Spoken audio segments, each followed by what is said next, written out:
Jadi saya dengar kan teman-teman Kadin di bawah kepemimpinan Anda kan sedang mempersiapkan transisi ya. Betul, untuk pemerintahan yang akan datang, white paper atau apapun namanya dulu ya. Betul. Nah, ini berarti terganggu? Enggak, saya bilang nggak boleh terganggu. Karena tadi sebagai saya selalu mengatakan agility, kita mesti agile. Bagaimanapun program-program kita, saya langsung kemarin hari Minggu setelah press conference malamnya saya undang rapat Dewan Pimpinan Harian dan ternyata mayoritas hadir. Walaupun itu long weekend loh Bang, ya kan, hadir. Saya gabung dengan ketum-ketum daerah. Itu indikasinya apa? Indikasi bahwa pengurusnya dengan saya. Saya juga terharu. Banyak yang hadir, sampai ini mereka itu ada yang dari memang Zoom, ada yang hadir fisik juga banyak. Saya terharu Bang, bahwa ternyata banyak yang memang bukan masalah memilih Arsat di sini. Saya selalu bilang di sini jaga bukan masalah Arsat, masalah Anin, bukan. Ini adalah mengenai organisasi Kadin Indonesia yang mempunyai ADRT, itu yang harus kita pegang. Itu saja. Ini bukan memilih, tapi yang dipilih adalah Kadin Indonesia sebagai organisasi. Baik. Di luar sana udah banyak orang mendengar ya, adu argumentasi, sah tidak sah dan seterusnya ya. Tapi di luar itu, apakah Anda melihat sebenarnya ada alasan lain kenapa Anda sedang diusahakan untuk didongkel atau dilengserkan, dimaksulkan? Saya nggak tahu Bang, ya apa namanya, ya opini macam-macam, katanya banyak sekali, katanya.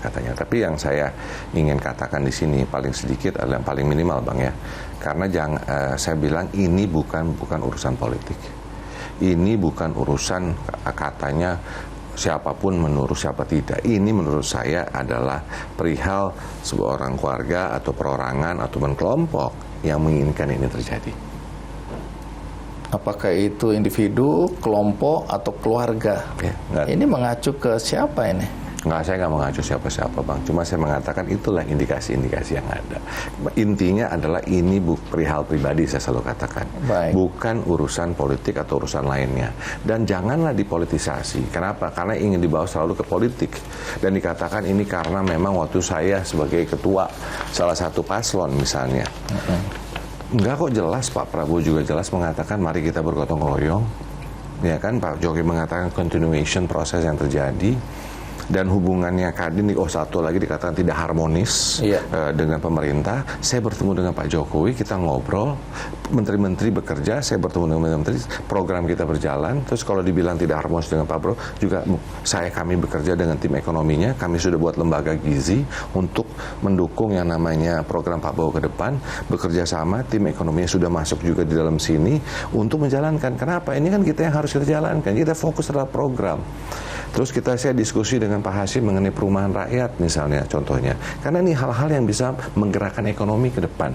Dari si food security, bicara mengenai konteks perumahan, karena kita bisa mempelajari bahwa apa yang Pak Hasyim katakan benar, bahwa ekonomi di Cina selama ini salah satu pendorongnya adalah properti. Dengan ada perumahan rakyat ini, rakyat bisa dapat, tapi di sisi lain ini juga bisa menjadi pendorong ekonomi. Jadi yang kita fokuskan adalah sekarang bagaimana menjalankan, gimana kita menuju Indonesia emas, bagaimana 8% ekonomi growth bisa terjadi. Itu yang kita lakukan. Kita membuat white paper, yang tadi saya katakan, white paper untuk membuat masukan, ya kan, dengan program Pak Prabowo dimasukkan, dengan masukan challenges yang ada, memasukkan juga 5 tahun daripada kita membuat peta jalan Indonesia 2045, kita ambil di situ, kita merangkum itu semua.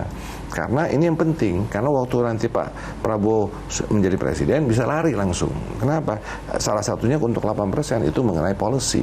Bagaimana mesti having a good policy.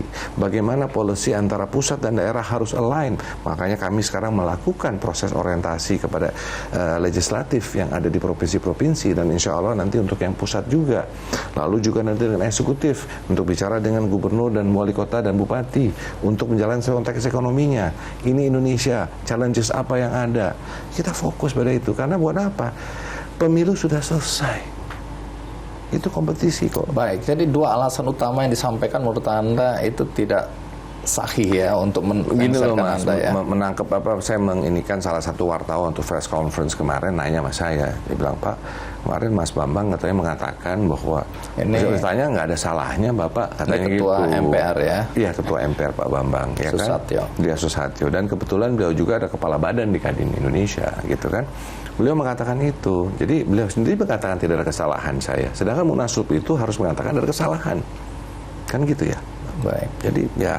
Tapi saya nggak akan masuk lagi ke pertentangan itu ya, Iya. karena semua orang udah tahu ya. Itu monggo Bang, itu Tapi data dan poinnya segala macam. Anda hendak mengatakan bahwa alasan Anda ini tidak berkomunikasi dengan baik dan pemerintahan sekarang itu bisa diartikan dengan Pak Jokowi maupun pemerintahannya Pak Prabowo itu tidak benar. Baik-baik saja. Kemudian juga mengenai alasan bahwa Anda ini mengajak Kadin tidak independen ketika Anda akhirnya menjadi ketua pemenangan ya dari pasangan Ganjar Mahfud. Saya cuti dan saya keluar dan saya tidak Ya, menyatukan. orang bilang Anda boleh cuti ya, tapi jabatan ketua umum Kadin itu kan melekat. Betul, tapi gini Bang, bayangkan kalau dilihat ketua umum yang lalu misalnya, ya, itu pun waktu 2019 ikut menjadi wakil ketua di sebuah paslon. Ini Rosan. Betul, mungkin lihat lagi belakang lagi, ya. Jadi dulu juga ada sejarah. Nah, tapi sekali saya nggak ngomong sejarah, ada, saya tidak bisa, ya kan. Tapi sejarahnya ada, fakta.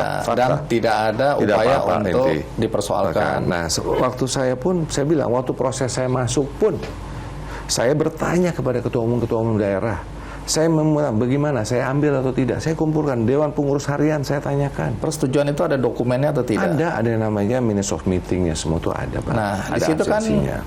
Anindya Bakri, ketua pertimbangan. Pernah waktu di Balikpapan, beliau hadir bersama ketua umum daerah dengan saya sendiri. Anda minta izin juga Diskusi, atau tidak? iya, mendiskusikan dan minta izin bicara itu selalu kita langsung. Tidak ada keberatan. Nggak ada komentar, Pak. Oke, jadi Anda menganggap sebenarnya tidak ada masalah. Tidak ada masalah. Dan saya waktu presiden secara ADRT Kadin sebetulnya tidak perlu saya cuti.